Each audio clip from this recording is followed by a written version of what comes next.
Please listen carefully. Hello, Team Anaesthesia. Welcome to GasGasGas. This is the best anaesthetic science podcast for the FRCA primary exam. Our goal is to fill your brain with all this highly useful information. Now, you might be in the gym right now, commuting, or ironing your scrubs, and there's no judgment here. GasGasGas will prime your brain for the monsoon of knowledge you need to imbibe. But regardless, the revision is eventually going to end. But for now, expect facts, concepts, model answers, and the odd tangent. Now remember to check out the website, that's gasgasgas.uk. There are show notes there with all the detail, plus links to foundational reference papers and anything else useful I find for you guys. Anyway, buckle up, get ready for your mind to be bent into a new shape, and let's get on with the show. Hello everyone, and welcome to GasGasGas. This is a Christmas-themed episode, much like Die Hard as a Christmas movie.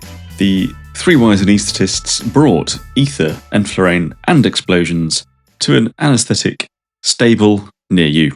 We'll try and shoehorn as much Christmas cheer into this as possible for those post-Christmas blues before that New Year's blowout that I'm sure you're all super looking forward to working. So, we're going to talk ether, because why the hell not? It's interesting. We're not studying over Christmas. We're going to touch very, very briefly on enflurane, purely because I needed something that sounded good between ether and explosions in the title. But enflurane might come up. There might be a question in the exam, but it's a very limited scope. And then we're going to chat explosions. I've been mentioning an explosions episode for quite some time. Turns out it's quite a meaty subject.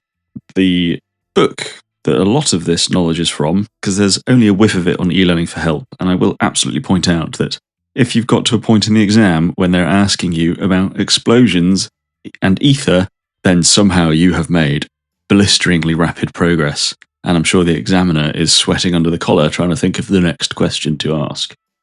But it's interesting, it's curious, and if you end up doing a Schimmelbusch ether anaesthetic under a bush when the world ends, well, you'll know how to not blow yourself up and your patient and colleagues. The big shout out, I suppose, goes to Sir Robert Mackintosh, who was the first prof of anaesthesia in the United Kingdom at the Nuffield School of Anaesthesia down in Oxfordland, because it's all out of this book, and actually it's a really good book.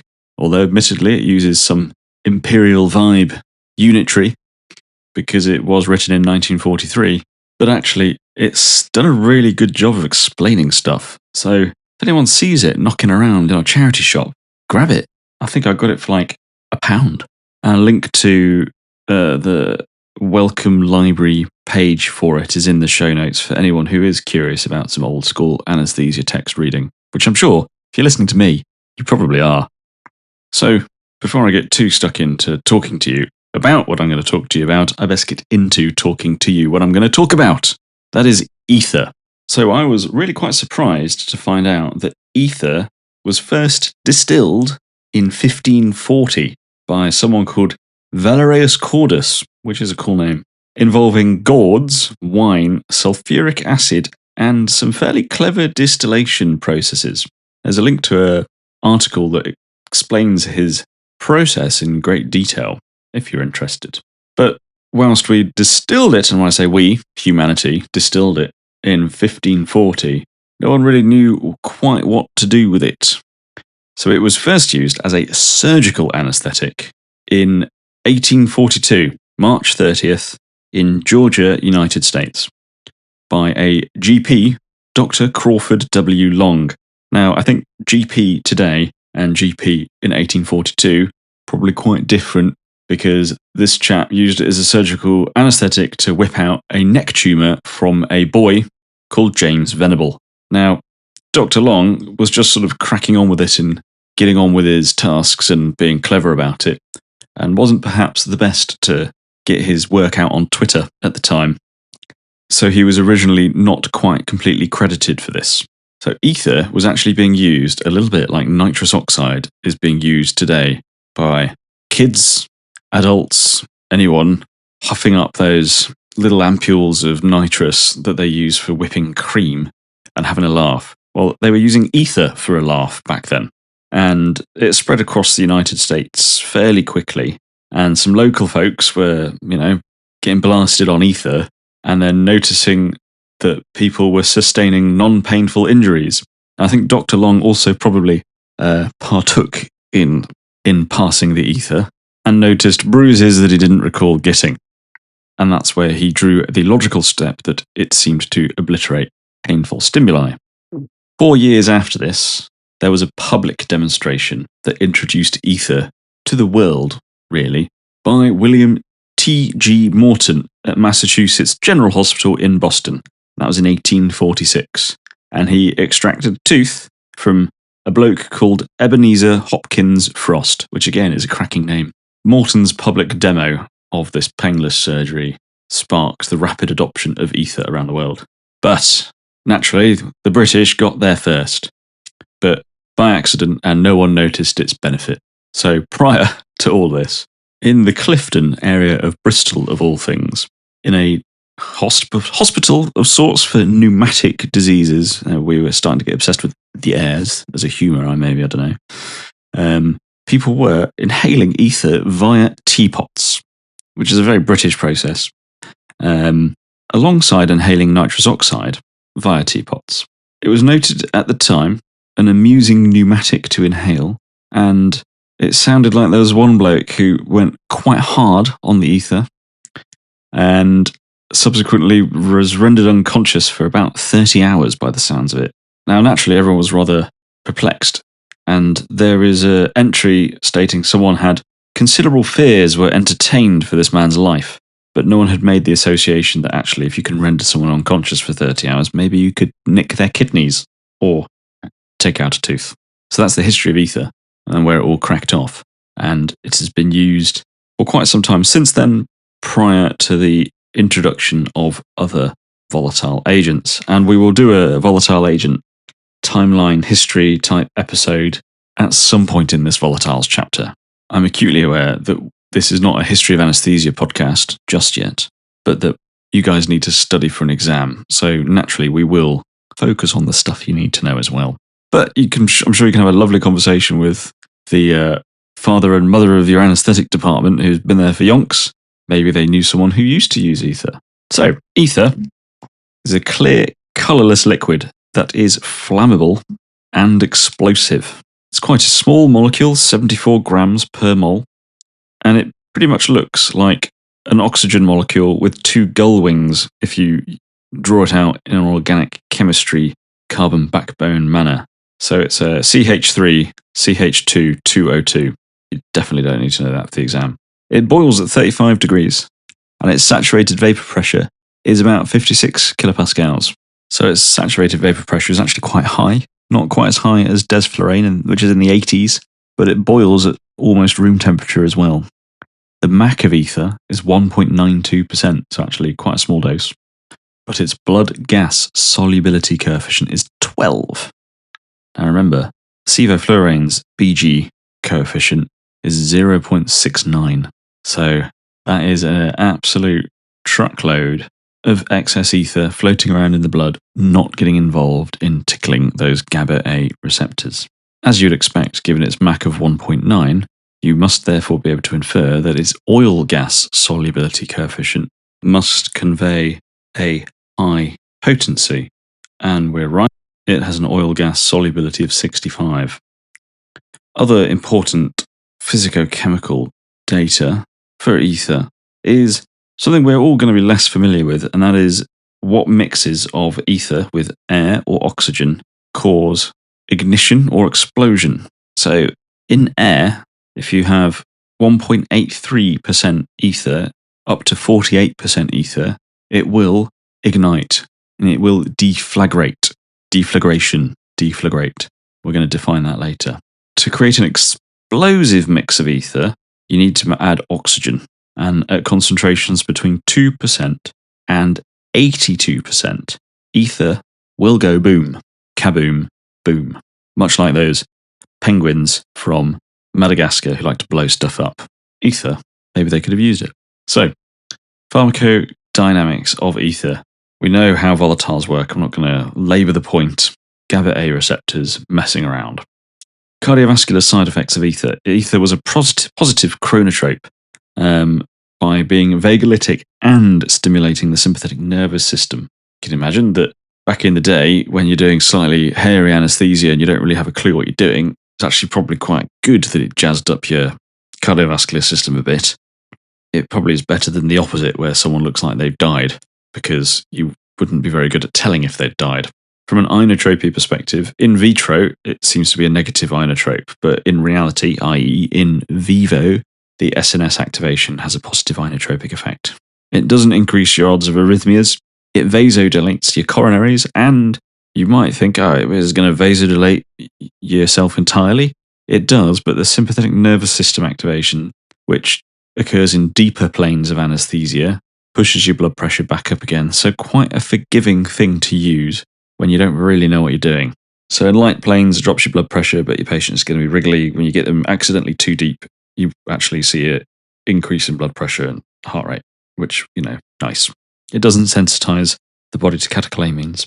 From a respiratory side effect profile, it, like most other volatiles, increases the rate of breathing but decreases the depth of breathing. Eventually, we will talk about those respiratory nuclei in your brainstem and the pneumataxic center, blah, blah, blah. Not today.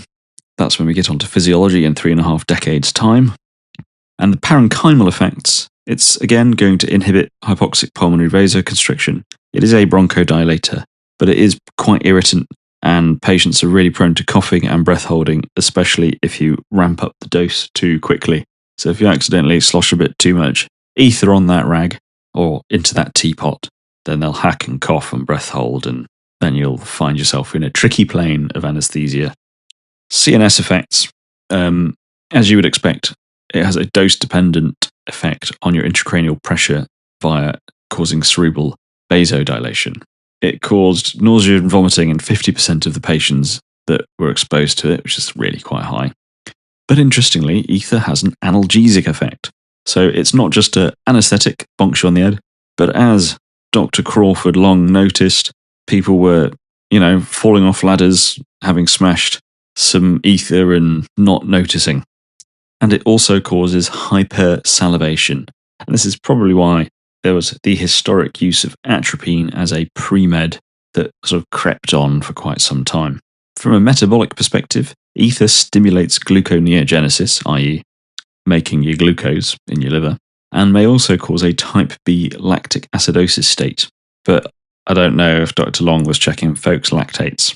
It causes renal artery vasoconstriction, potentiates neuromuscular blocking agents, again causes uterine hypotony, and some of the literature I've read confirms that ether had a wide safety margin, and this was in part because of the side effect profile from cardiovascular angle, but also the fact that it takes quite a long time to get ether into the person because of that really, really high blood gas solubility. So the onset time is a really, really, really hecking long, which means that it's kind of hard to overshoot because any swings in dose are buffered by that large blood gas solubility. So absorption. Now, this is quite funny because I've made jokes about absorption and volatiles before, but actually folks used to drink ether and it had effects. Particularly, I'm sure it cured stomach ghosts, but also made people feel a bit drunk. So it undergoes in the liver 2 to 3% metabolism into acetaldehyde, alcohol, acetic acid, and CO2, blah. So this is probably why drinking ether, and therefore having quite a significant first-pass metabolism effect, would make people feel a bit boozed up because it's being converted to alcohol. And therefore, by virtue of the fact that 2 to 3% undergoes liver metabolism, 97% of ether is excreted via the lungs. Although, remember folks, that high blood gas solubility coefficient means that it's going to take quite some time to get out of people. Remember, 12 versus the 0.45 of desflurane. So that was a fun jolly with ether, and we'll come back to ether in the latter half of this episode when we talk explosions, which is what we're all here for. But we're just going to quickly dab onto Enflurane. And I can tell you, likely the most important thing you need to know about Enflurane for the FRCA primary exam is that it is a structural isomer of isoflurane. Now, it is a clear and colourless, non-flammable liquid. Its MAC is 1.6%. Its cardiovascular effects include a tachycardia, negative inotropy. It sensitizes the myocardium to catecholamines like halothane does, and coronary and general artery vasodilation. It has those classic respiratory side effects of being bronchodilating, but it causes quite significant respiratory depression compared to the increased rate, reduced depth breathing that you might see with other volatiles. CNS-wise, enflurane also can induce seizures and increases intracranial pressure and cerebral blood flow in a dose-dependent manner, like other volatile anesthetic agents. It is 2.4% metabolized in the liver. A further 2.4% is eliminated via the urine, sweat, and feces, and the rest is cleared via your lungs. Anyhow, time for a brief mention about the sponsors of GasGasGas. Teach Me Anaesthetics. These guys are behind an excellent single best answer question resource. Now, firstly, I took the joyful, challenging, and intermittent bashing through the 1100 plus questions they have written for the FRCA primary exam. Now, I secretly did love it, and there are plenty of questions to test your knowledge. Now, when I was studying for the primary, it didn't exist, but there were other packages online. These cost a lot more, and they didn't really seem to reflect the content of the exams. And whilst doing these, I came across rehashed MRCP questions, and I wasn't terribly inspired, and really I was a bit cheesed off. Whereas these single best answer questions have been built from the ground up, and they have not sniffed an MCQ in a past life. They are based on the anaesthetic science you need to know, and there are explainers with all the questions, so it builds your knowledge as you work through them. And there are also multiple different ways you can study this. You could choose to do a random battle with 1100 plus questions, or you can split it by subject area. You can go back and redo the questions you didn't get right. Very malleable. Now, if you've been thinking about which question resource you might want to get your hands on for the exam, you shouldn't really look any further than Teach Me Anaesthetics. If you reckon it's for you, all the links to Teach Me Anaesthetics from GasGasGas.uk, they are affiliate links. If you're signing up to Teach Me Anaesthetics through one of those, you're helping to support GasGasGas. So if you think you're going to go for it, click a link with me. You know you want to. You'll not only be supporting your exam preparations, but you'll also be supporting your 100% favourite Tell Your Nan Over Sunday Lunch podcast, which is, of course, GasGasGas. Now, with every episode from now on, we're going to be including a single best answer question from the Teach Me Anaesthetics folks. So here we go. Which of the following statements regarding volatile anaesthetic agents is correct? Desflurane is suitable for bariatric surgery due to its MAC of 6.6. Isoflurane and enflurane are stereoisomers of each other. Enflurane has a faster speed of onset than halothane. Xenon, of course, has a slower speed of onset than sevoflurane. Sevoflurane is a halogenated hydrocarbon. Have a think about that for a second. So the first option was desflurane is suitable for bariatric surgery due to its MAC of 6.6. Whilst it certainly does have a MAC of 6.6, this is irrelevant.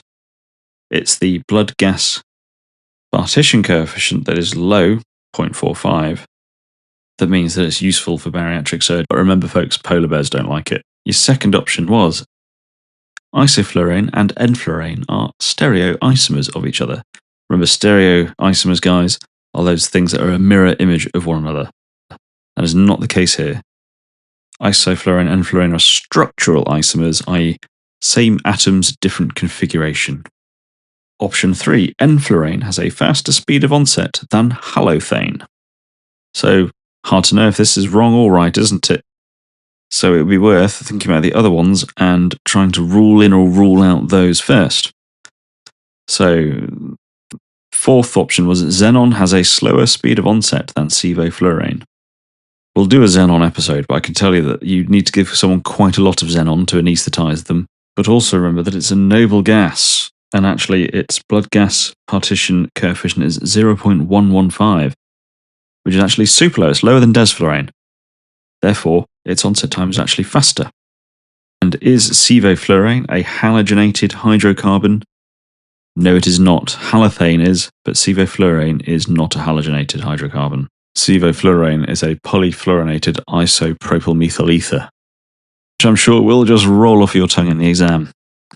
And therefore, by that virtue, you must be able to infer that enflurane is unlikely to have a faster speed of onset than halothane, and you are correct. Enflurane has a lower blood gas partition coefficient compared to halothane. What joys, what fun. you'll have looking forward to doing the SBA. Tactics are good if you can write off the ones that are obviously wrong and narrow it down, and then you might have to be a bit probabilistic about it and decide if they're trying to bamboozle you or not, but there you are. Practice does make perfect. So we've talked about ether, we've talked about enflurane, but now we need to talk about the fires, the flames, and the explosions, which is, I'm sure, the bit you've all been excitedly waiting for and could have done with before Christmas. I'm sure you've also blown up things this Christmas. So you may have seen one or two explosions in real life, especially if you've got any sort of military background. And I experienced an explosion, a mere few days ago. So there I was trying to sterilise a milk bottle for my now 7-day-old son in the microwave with the lid screwed on. So the pressure inside the bottle became so high that it ejected the silicone nipple out of its housing in the uppermost aspect of the bottle, yielding a rapid expansion of steam within the containing space of that microwave, and it blasted the door open, not off. So I managed to close the microwave and it didn't damage the microwave. But that was rather entertaining. Everyone looked at me with some raised eyebrows, and when I say everyone, I mean the in-laws. But the first thing that came to my mind was, well, this would be a great thing to talk about in the podcast, because it's an excellent example of a mechanical explosion, because there are a few different types of explosions: mechanical, chemical, and nuclear. So fortunately, at work, we live in a world where in-theatre explosions are much less likely than they used to be.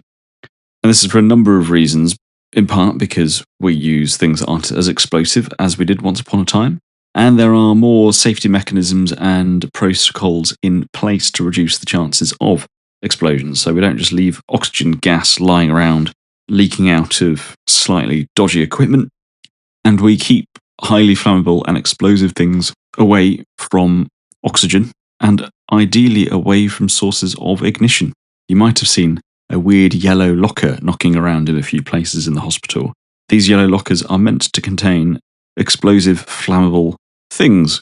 Classically, the thing you might be able to get your hands on in the theatre nowadays is ethyl chloride, cold spray. That mixed with oxygen can go kablooey. But once upon a time, explosions were certainly an issue. Hence the basis of this episode and interest. And there's a reasonable amount of physics and chemistry to maybe think about when we're thinking about reactions. And having a grip of reactions in general for the exam will help you when talking about enzyme kinetics and that sort of thing. What to expect in this section of the podcast episode? We're going to define a load of things. We're going to talk fires, combustion, airway fires, mitigating fires, sources of ignition, and then we're going to explore in more detail fires and explosions. Now, a lot of the information for this, I think I've already mentioned, comes from this excellent book, courtesy of Sir Robert McIntosh, who was the first prof of anaesthesia in the United Kingdom back in the 1940s. And he identified that there was a bit of a gap in the knowledge of the anaesthetists of the time, very practical folks. But physics, it was sort of pulled together from archaic physics and chemistry profs, as opposed to something that's a bit more focused for the anaesthetist, the jobbing anaesthetist who needs practical ideas as opposed to slightly nebulous ideas. And so physics for the anaesthetist, including a section on explosions, was born. It's gone through a number of permutations. It is still in copyright, and I would thoroughly recommend it. And there's a link to the Welcome Library page for this book in the show notes. Sir Robert McIntosh, developer of the Mac Blade, amongst other things. So, definitions or death, there's quite a few new words that we're going to bring about in this episode, and just some commonly used terms that we really want to nail down. So, a flame. What's a flame? A flame is a hot, glowing body of ignited gas that is generated by something combusting. These combustions produce light. This light is the flame you see. What is a cold flame reaction? This is an oxidation, combustion, reaction of a mixture that will only sustain itself whilst there is a source of heat supplied. So as soon as you remove that lighter, it stops burning. Now there's a deflagration and conflagration.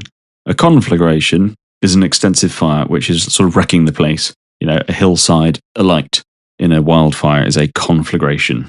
You might be able to argue that if there was a whole ward on fire, that ward was in a conflagration. whereas a deflagration is one of these oxidation combustion reactions that is burning with a sudden flame. It's rapid and is generally in a controlled system or in a contained space. I've said combustion a few times there. What is combustion? Combustion is a rapid exothermic oxidation reaction between a fuel and an oxidant. Oxidant usually being oxygen. That releases significant energy as heat and light, often producing oxides, carbon dioxide, and water as products of that combustive process. Flashpoint.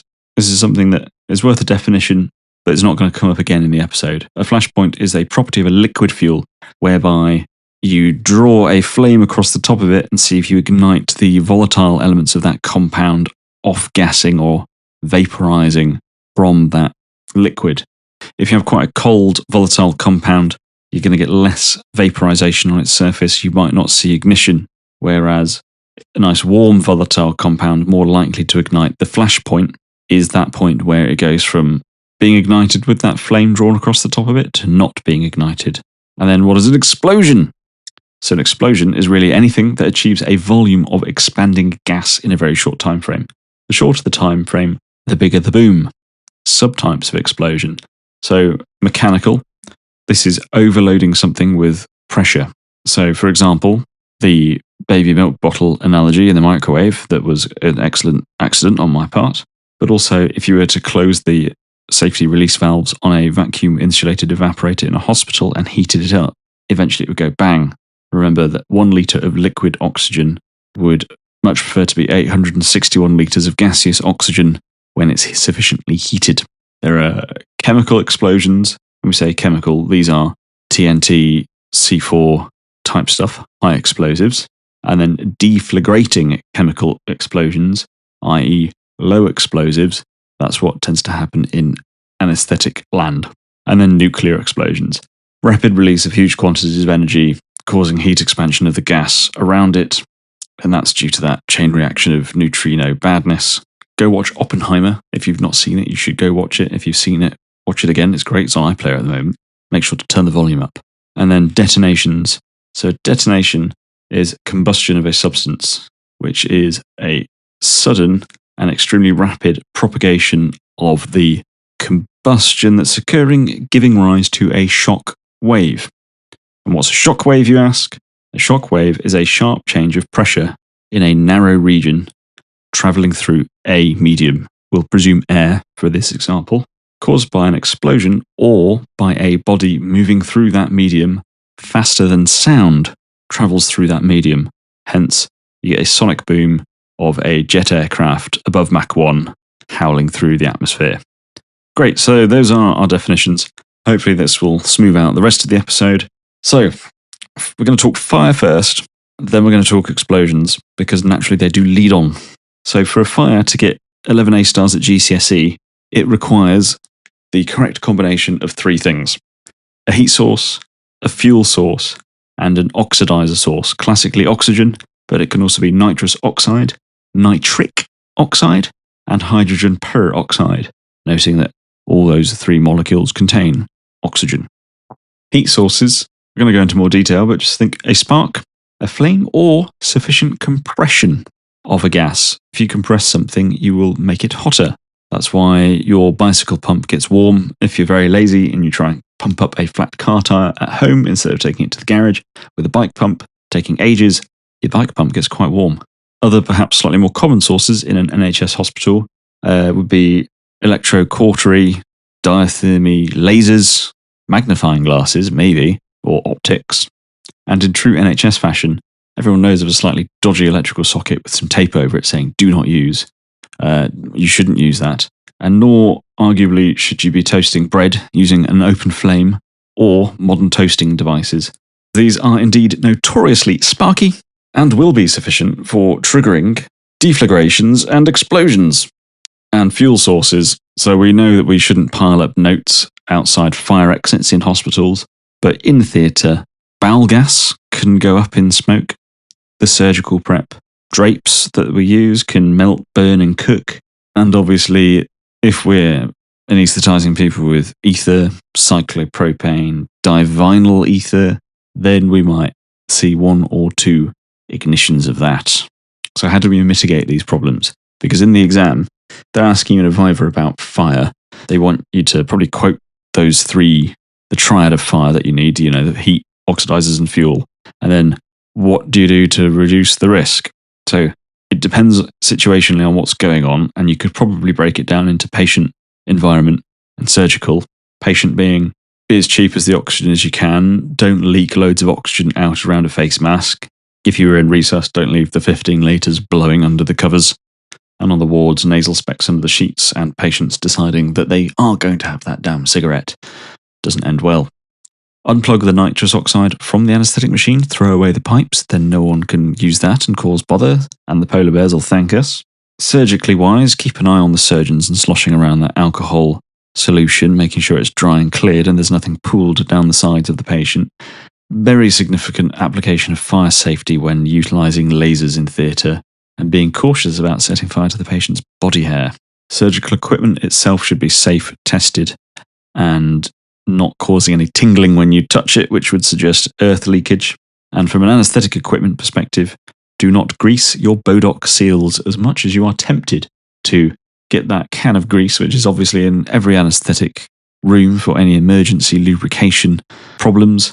But if you plonk grease on your neoprene with metallic ring Bodoc seal, which goes between your oxygen tank and the yoke on your anaesthetic machine, the compression effect of the tank pressure when opened can trigger fire around your Bodoc seal, which has lots of oxygen being supplied to it as well. However cool having flames howling out of the back of your anaesthetic machine might sound, there's a lot of other stuff dangling around the back of an anaesthetic machine that also probably has a propensity to get burny in oxygen.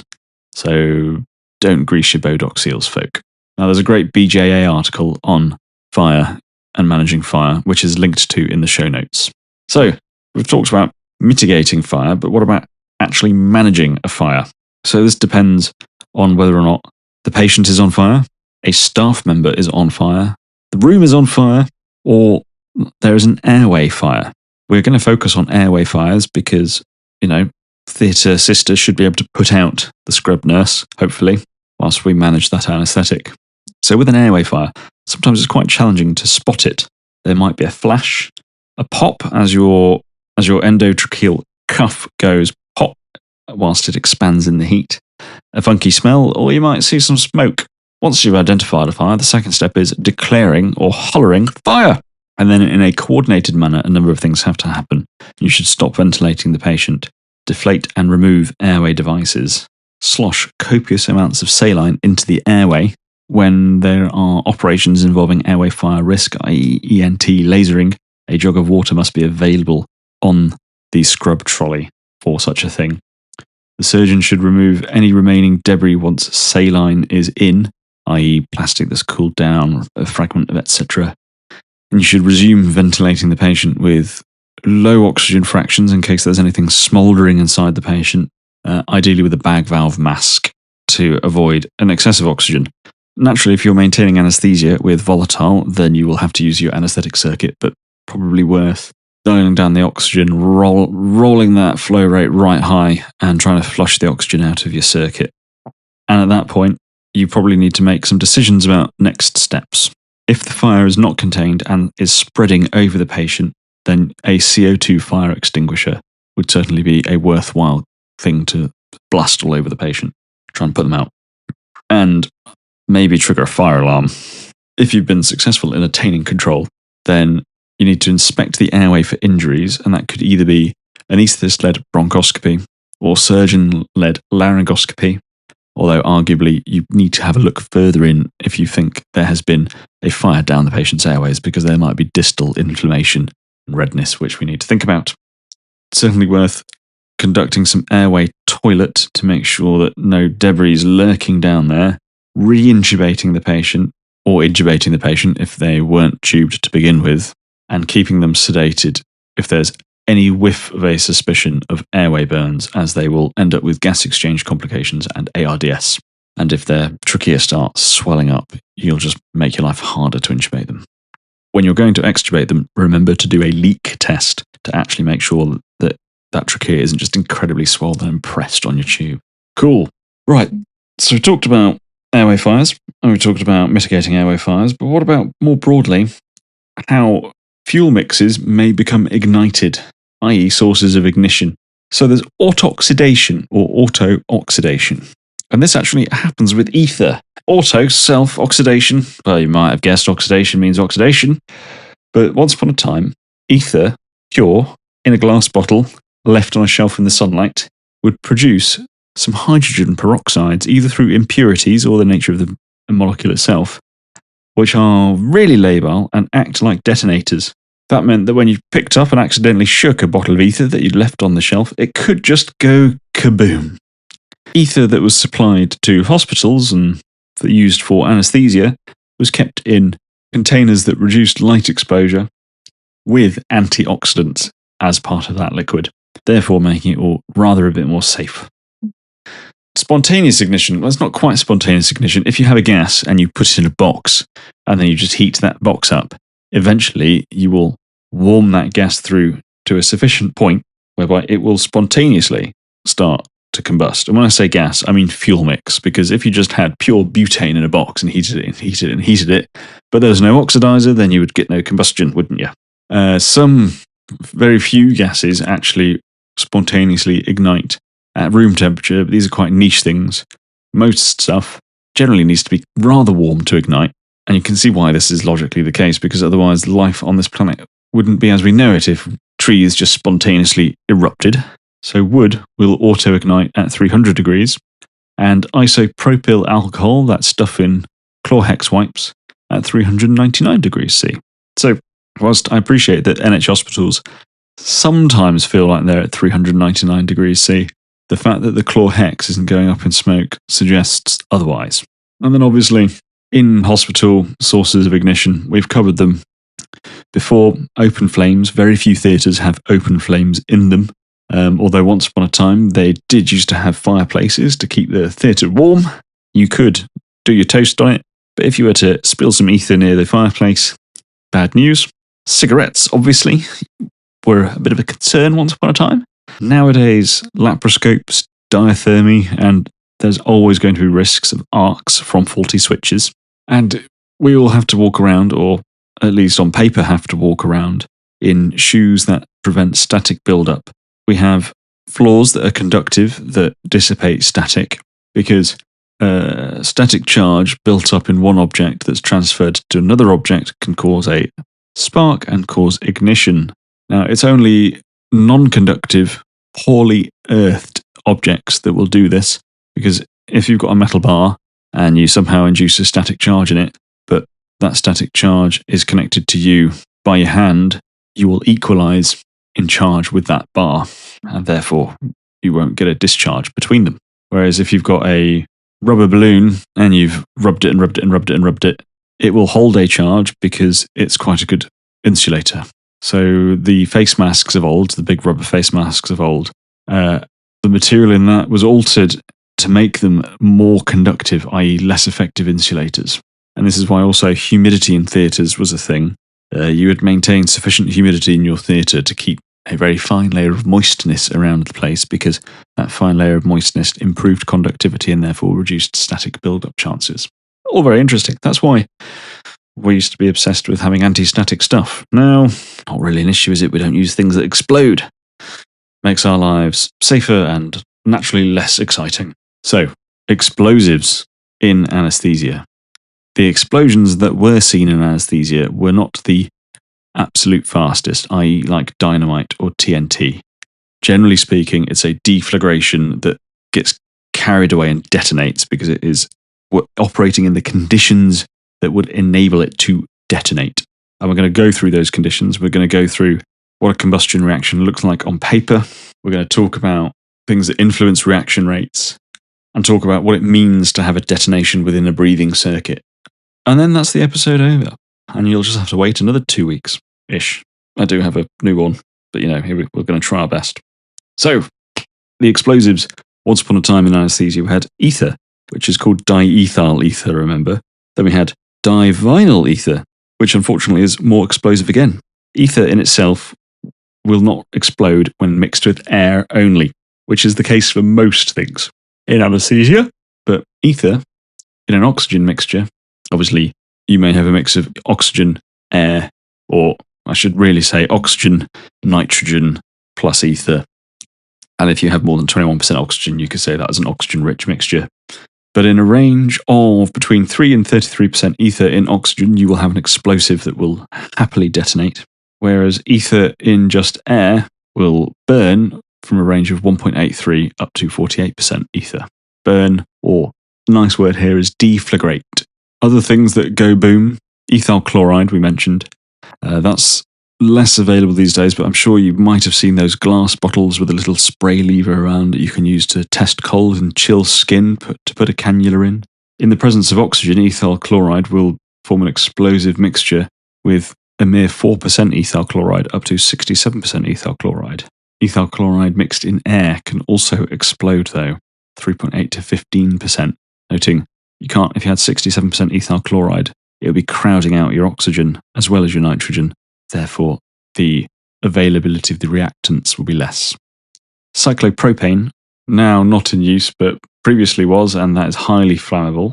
And a oxidizer that we still can get our hands on, which is nitrous oxide.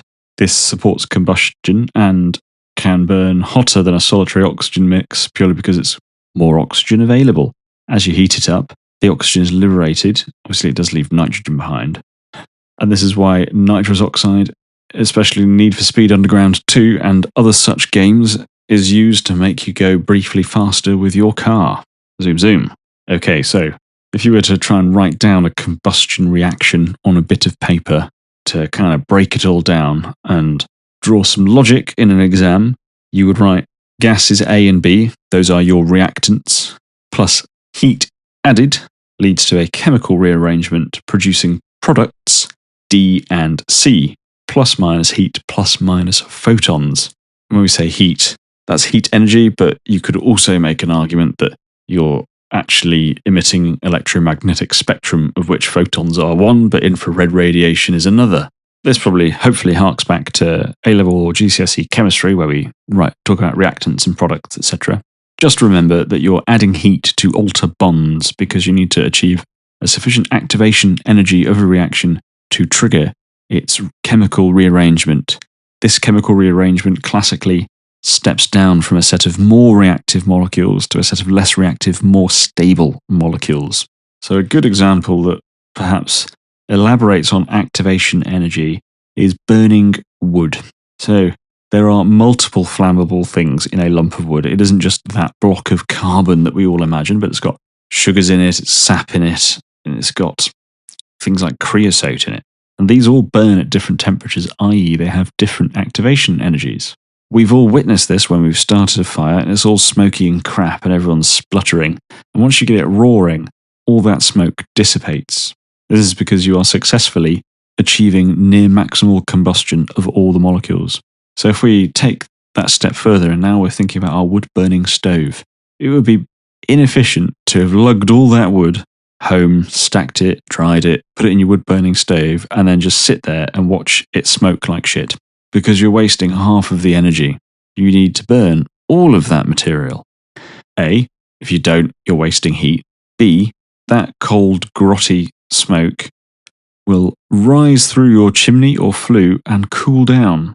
And if it cools down, it will stick to your chimney. And you get creosote buildup. That's why chimney sweeps exist.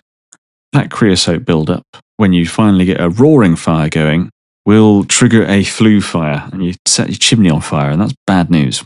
Therefore, remember, you need sufficient activation energy for all the steps and all the things being ignited in your reaction. Otherwise, you'll have partial burning and loads of spare bits of products of combustion knocking around that could be used. So now we're progressively thinking more about combustion as reaction rates. There are a number of things that influence reaction rates in a system. Now, I don't know of any enzymes that get involved in burning, but I can tell you that the warmer your system is, the faster it's going to work.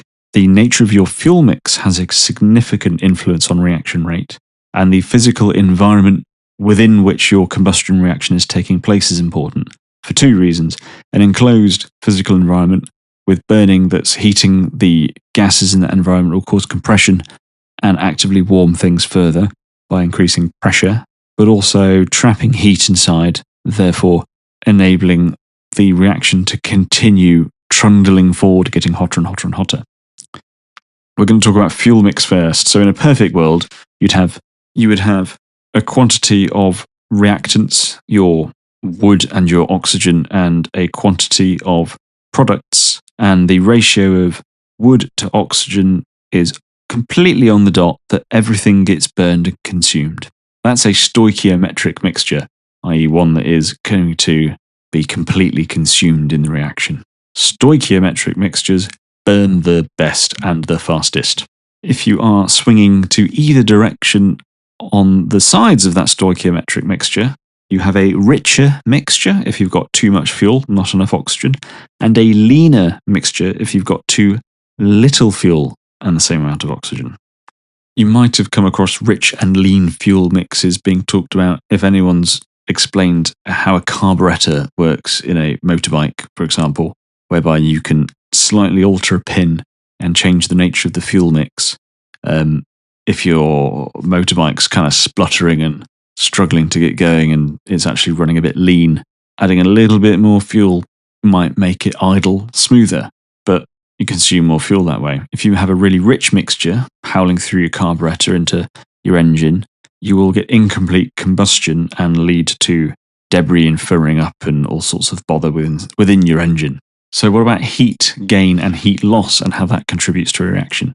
So as a rule of thumb, an increase of only 10 degrees doubles your reaction rate, which blows my mind actually. If your losses in your fire are too high, then you have an imbalance that leads to failure of propagation of that fire, or within the system I'm going to explain in a minute, a failure of that burning wave front to progress through your combustible gases. If you have non-combustible materials within your system that soak up heat, that's going to slow you down. So imagine you've just got tons of nitrogen knocking around. Nitrogen doesn't get involved in the burning at all, but it still has to be warmed up before that reaction can get truly going. Is there a route for heat to be conducted away from that burning system? Now, that might be a goal if you're burning gas in a boiler to warm water, but if you're burning gas to speed things up, it's not so helpful. And then reaction vessel itself. So I've spoke about that briefly earlier. If you have a combustive process occurring within an enclosed space, it's going to get hotter and hotter and hotter and go faster and faster and faster as long as fuel and oxidizer remains present. This is why fire services are very hesitant about opening doors. If you've got a fire behind a door, that room's probably rip-roaringly hot but has consumed most of its oxygen, but it may have loads of fuel spare.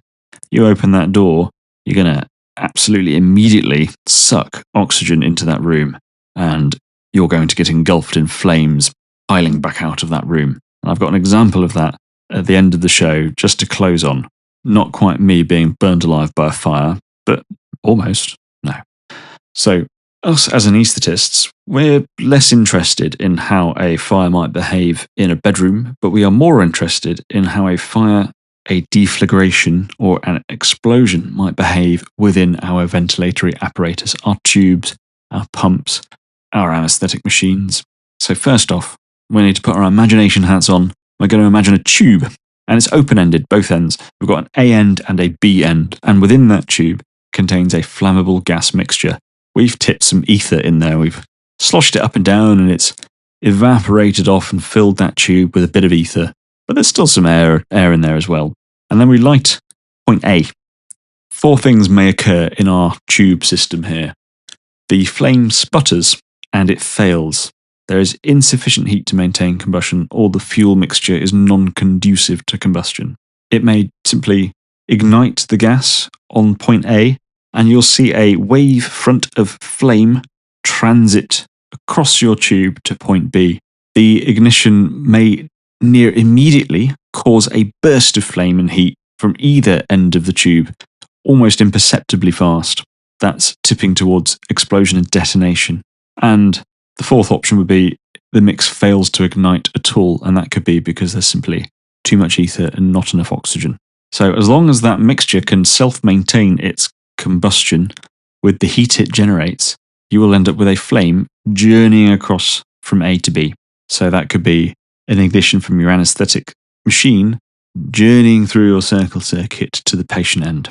Now, the nature of the tube does influence the nature of the combusting wave front journeying through it. For example, I've described a tube which has 2 open ends.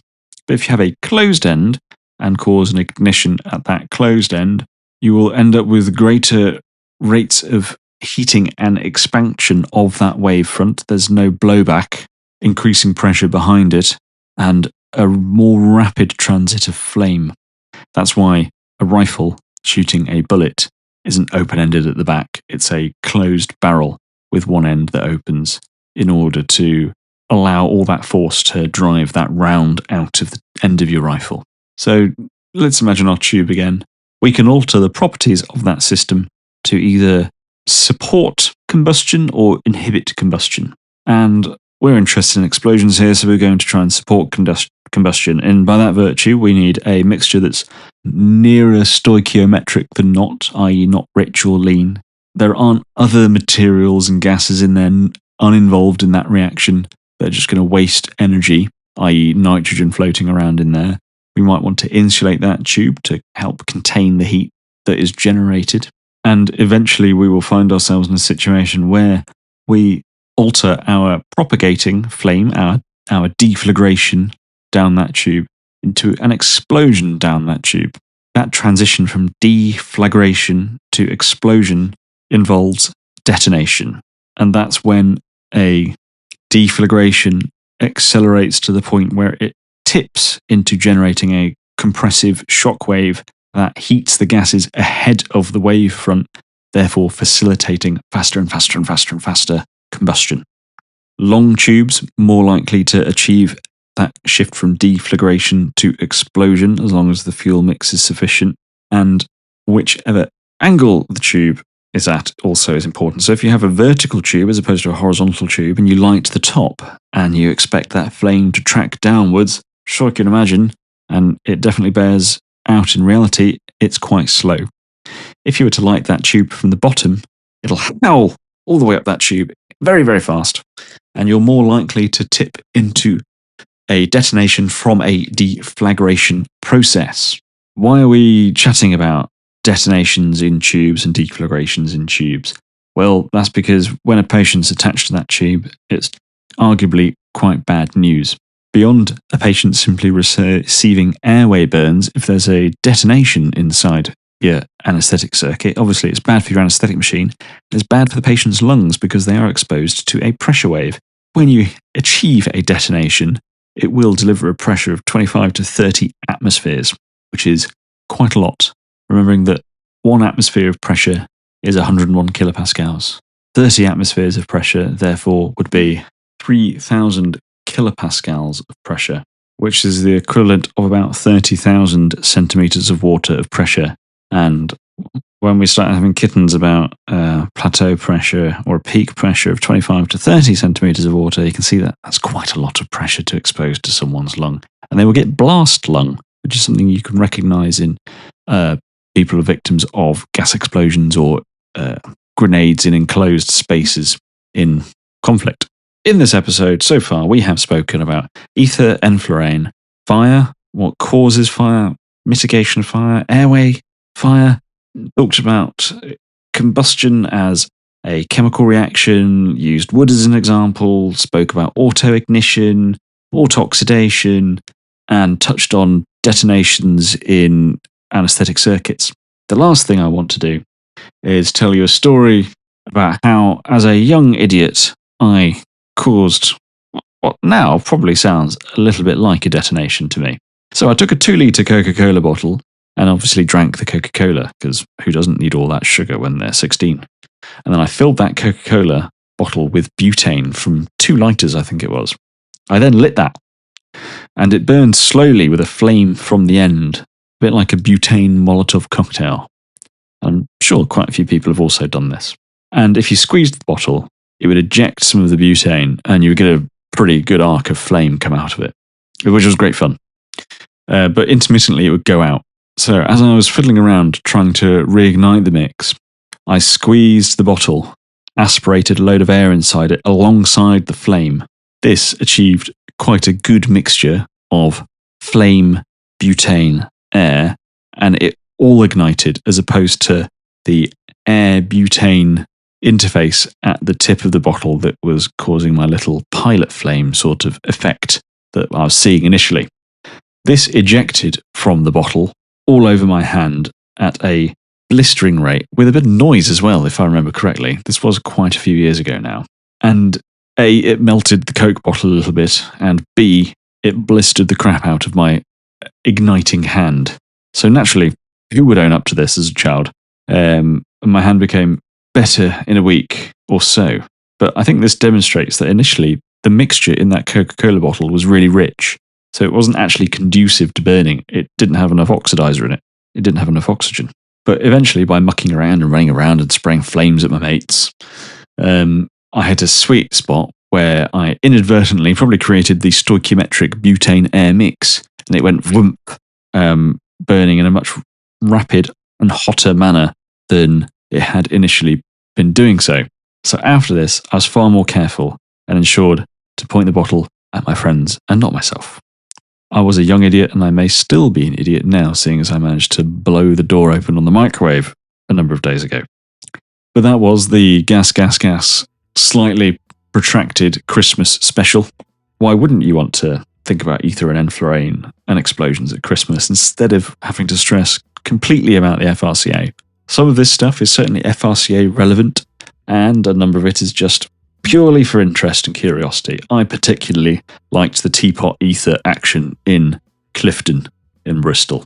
That just makes me chuckle. Just British people like, well, what else can we use a teapot for? Oh, yes, I know, ether. Love it. Check out the show notes. If you do stumble across Physics for the Anaesthetist in a charity shop near you, treat yourself. Why not? It's a lovely book to have on your shelf. So I hope you've all had a lovely Christmas. You've had an opportunity to celebrate some time and take some time with your families and enjoy some relaxation in this holiday season. Happy New Year. I'll see you in the hospital soon enough. I've got to try and survive pat leave first. Ahoy, Team Anaesthesia! You've survived yet another episode of Gas, Gas, Gas. Now, if you found it useful or harrowingly awful, please like and subscribe, drop us a star or 12, and follow with whichever podcast platform you find yourself using. Please leave a comment or ping off an email if you think I need to square something away. Now, there are a bunch of ways to support the costs of Gas, Gas, Gas. From buying me a coffee, to venturing forth via an affiliate link, to the horde of joyful SBA questions from Teach Me Anaesthetics. Those links are on the website and in the show notes. Speaking of website, definitely check out gasgasgas.uk for the show notes, the diagrams, the details, the references. Now, we all know, guys, that this is a bucket of content to consume, and it is like drinking from a fire hose. So I want to finish by saying, take it day by day, don't overcook yourself, don't freak out, and keep studying.